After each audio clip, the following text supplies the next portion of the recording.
This is gonna be a huge game. Absolutely massive for both sides. United are trying to get level in points with Liverpool, and Villa are fighting to get into the top four in a very good position already to do so. It's a nervy game. It will be important for both sides, and I'm going with my predicted United lineup, which may not look the best, but I think the one Ole will likely go with, and the previous Villa lineup against Chelsea. Here, the thinking behind this lineup, of course, Pogba could be switched out for McTominay, Shaw out for Tellez, and James out for Greenwood. Other than that, I think this is pretty solid, and I think Bailly is a must start in this game as well as Fred. In a game like this, when you have attacking players or really tricky players like Grealish that can work down the middle and down the wings, you need players like Shaw, Wan-Bissaka, and Fred, because you never know where Grealish will operate. He tends to roam. He can play on the right side, he can play on the left side, and he will play on the middle as well. So if you have players like Fred, Shaw, and Wan-Bissaka covering all these areas, you completely shut him down. Because other than his trickiness on in the midfield, you have to have a player like Fred who can really mark this. Ideally, Ole could go with McTominay as well if he's really scared of the threat, but Fred for sure. Watkins is a striker who likes to poach, and he resides mainly in the box. So if you have players like Bailly and Maguire covering, or Bailly covering runs that Watkins is able to make, then overall defensively structured, you have a better team. What you're gonna look out for at times is when Matty Cash, who's been really critical in this Villa side, comes across the wing and looks to deliver across. Because I'll explain why. So lately we've been having problems this entire season with Wan-Bissaka tucking in too much. When Wan-Bissaka tucks in too much, you have a player like El Ghazi who can be completely unmarked and score a goal. We conceded like this against Leipzig and have conceded because of this problem many times this season.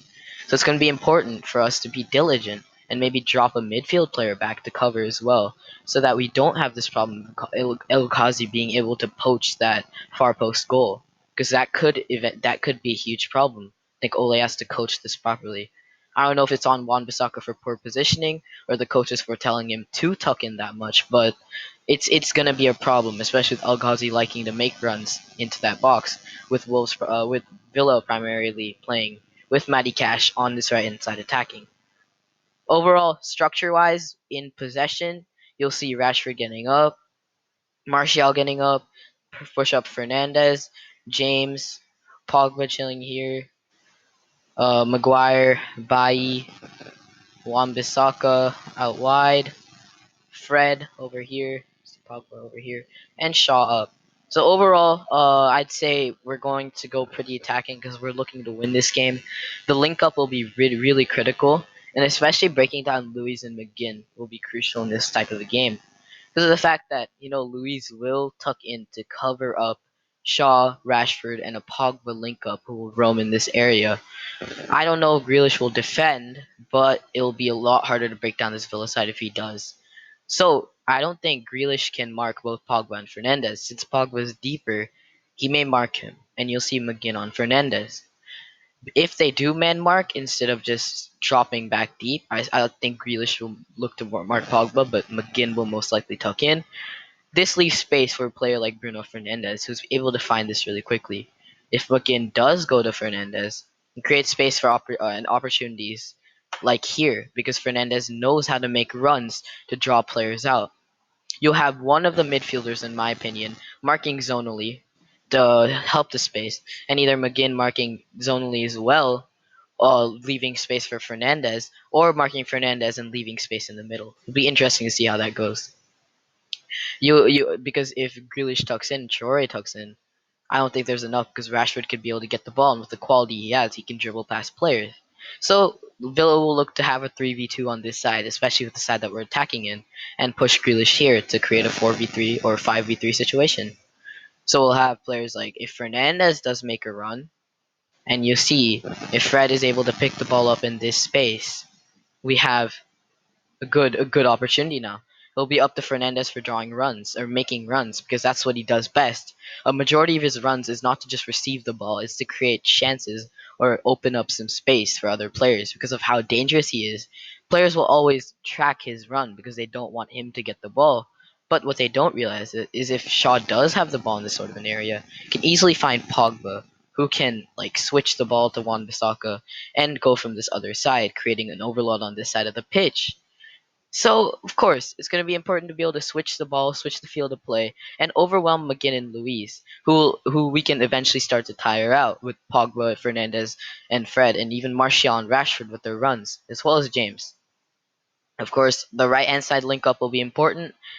Obviously, Wan-Bissaka isn't as gifted as crossing as a lot of United fans would want him to be, but if we can make do on the right hand side, it'll be a lot harder for Villa because they'll have to adapt and switch and really change their formation as well and look to tuck in again. And another cross in will be important because we want to move this defense around. We want to move the ball. We want to move it quickly because that's the only way to play against a well set up side, especially with these two pivot midfielders that with McGinn having a lot of strength and Luis with his experience, it will be important to find runs. It'll be important for Rashford to run at the defense, for Martial to run at the defense, which brings me to another point. Against Wolves, Greenwood was the only one who ran at the defense. We need to drive at the defense. When we're in this area, when we're in a position with the ball, we need to drive at them. We were just passive. We turned back. We didn't want to create any chances. We didn't want to run at the defense, which is what we're going to have to do. Unfortunately, without Cavani, I don't think Cavani will play this game. If we don't play Cavani, our crosses will not be great. We'll have to play more direct. We'll have to look for link up play. We'll have to move it quickly, which we're capable of doing. We're capable of making runs to draw out defense. We have to move Luis and McGinn around. And whether this is by some dribbling individual quality or some movement or Pogba occasionally getting up, which is trouble for a lot of teams because if a pivot midfielder makes a run forward, it confuses the defense because they're not expecting it. Overall, it's going to be a game on who can get the most chances, create properly, have good link up play. And yeah, I think that's how it's going to go. For Villa, it's going to be all about what this man Grealish can do. With Shaw, Fred, and Wan-Bissaka, as I said, it'll be hard for him to find the weak side of the defense, and he'll have to find loads of space to operate, which I hopefully he won't get because of our plan to shut him down. Overall, thank you guys so